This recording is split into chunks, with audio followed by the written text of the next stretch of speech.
Aš esu Jadvyga Balvočiūtė, vaistininkė, ūkininkė. Čia buksmedis. Gerai. Viskas gerai, o čia yra violetinė. Nuo pat mažens man buvo aišku, kad aš noriu kuo daugiau sužinoti apie augalus. Tiesiog galiu pasakyti, kad tiesiog instinktyviai ir savaime buvo visada aišku, kad augalai mane domina. Visada norėjau kuo daugiau pažinti, kuo daugiau sužinoti, pasisodinti, turėti darželiuose ir panašiai. Pas mane tas noras visą laiką buvo. Ir tebėra, ir aš džiaugiuosi tuo savo noru pažinti kuo daugiau augalus ir tas džiaugsmas man visados neišblės, nes visados aplinkui yra Dievo dovanotų didelių dalykų. Vaikystė buvo sunkoka, o tada tikrai tokie pokario laikai. Buvo kolūkis, gyvenom vardingai, bet visi dirbom. Mes gyvenom 7.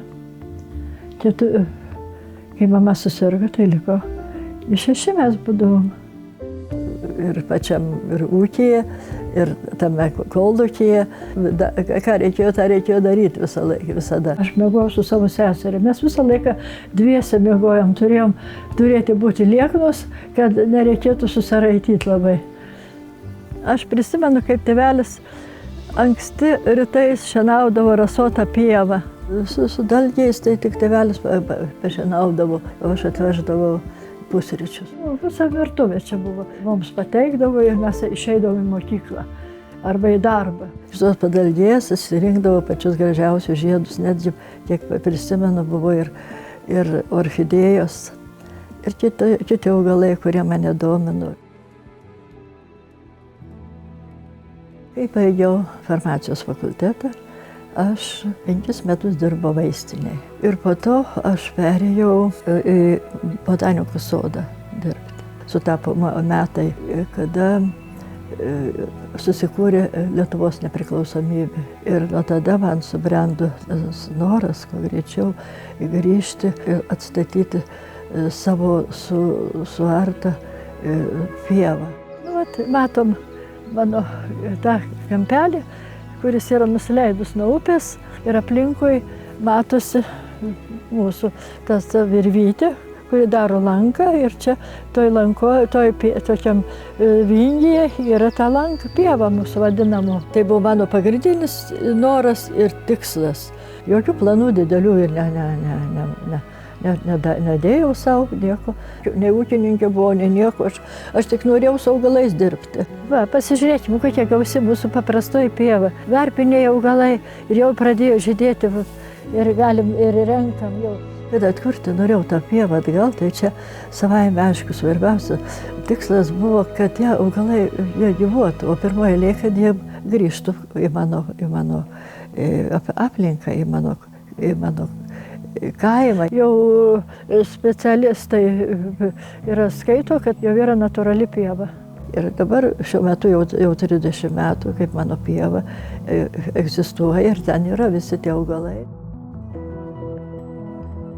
Seniau čia atrodė viskas kitaip. Ūkininkavau ir reikėjo sėti ir rugius, tuo pačiu ir karvytės melžti ir visa kita.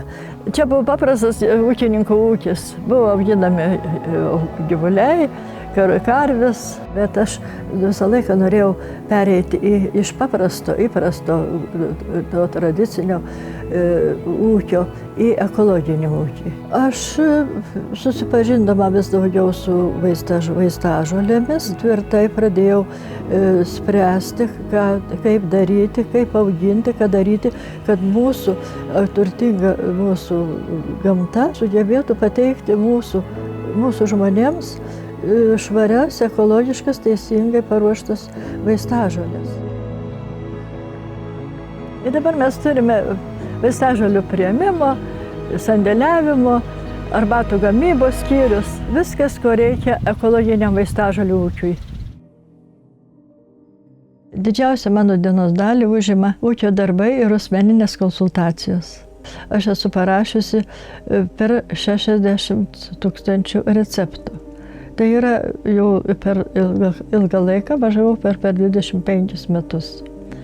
Žmonės prašo konsultacijų ir aš stengiuosi bendrauti ir padėti žmonėms, nes aš esu vaistininkė ir farmakognostė. Tiesiog pati jaučiu ir asmeniniuose pokalbiuose matau, kad mes galim labai daug ir elementariai padėti žmonėms atskirais atvejais. Ar tai būtų labai sudėtingas arba paprastesnis atvejis, ar tai būtų vaikas, ar būtų suaugęs žmogus. Visados yra galimybės su jais pabendrauti ir parinkti jų vaistažoles pagal jų problemas. Aš tikrai ne viską spėju visam gyvenime. Kai jau esu vyresniam amžiui ir esu priversta pati pailsėti atitinkamai. Jeigu turėčiau jėgų, tai tikriausiai nesilsėčiau. Man nėra svarbiausia patys ūkiniai reikalai. Man visų svarbiausia tai yra džiaugtis Dievo suteiktą galimybę pažinti augaliją, pažinti įvairovę ir būti jos puoselėjimo dalimi.